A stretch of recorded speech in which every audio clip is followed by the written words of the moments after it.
My name is Meredith Gore. I'm an associate professor in the Department of Fisheries and Wildlife at Michigan State University. I'm a conservation social scientist, and my research focuses on human-environment relationships.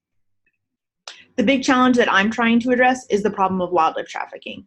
Wild flora and fauna trafficking is one type of environmental crime that creates serious harm for socio-environmental systems around the world.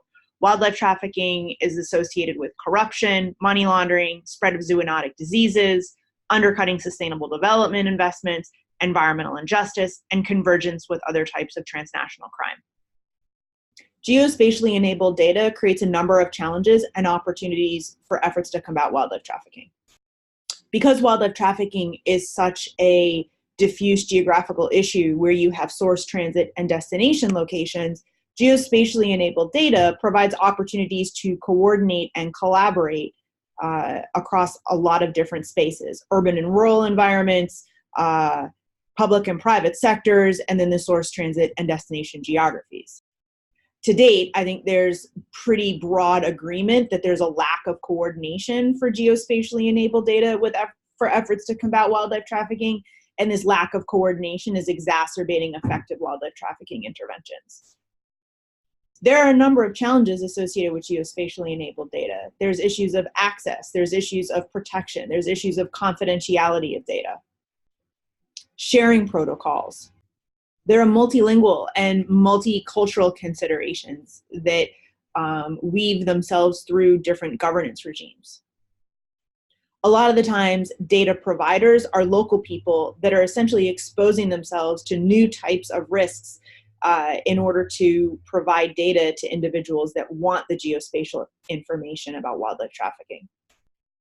Beyond data collection, there are ethical issues associated with using geospatially enabled data in wildlife trafficking spaces.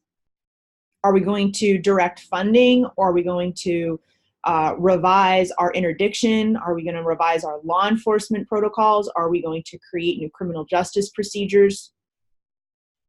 There can be unintended consequences and environmental injustices to different types of communities depending on what actually is done with geospatially enabled data designed to combat wildlife trafficking. The initiative that I want to propose here is to help refine, improve, deploy, and increase uptake of a set of standards, geospatially enabled standards to help combat wildlife trafficking. You can learn more about this initiative on my website, conservationcriminology.com.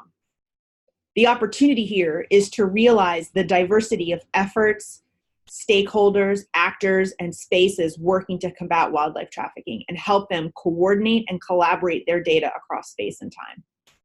Up until now, no such data dictionary or set of standards has existed. Thus, the full availability of data to advance effective strategies to help combat wildlife trafficking really has remained unutilized and unrealized. With increased engagement, participation, field testing, and communication among diverse actors with regards to these geospatial standards to help combat wildlife trafficking, I believe that positive change can be realized and make efforts to combat wildlife trafficking more effective at reducing risks to both people and the environment.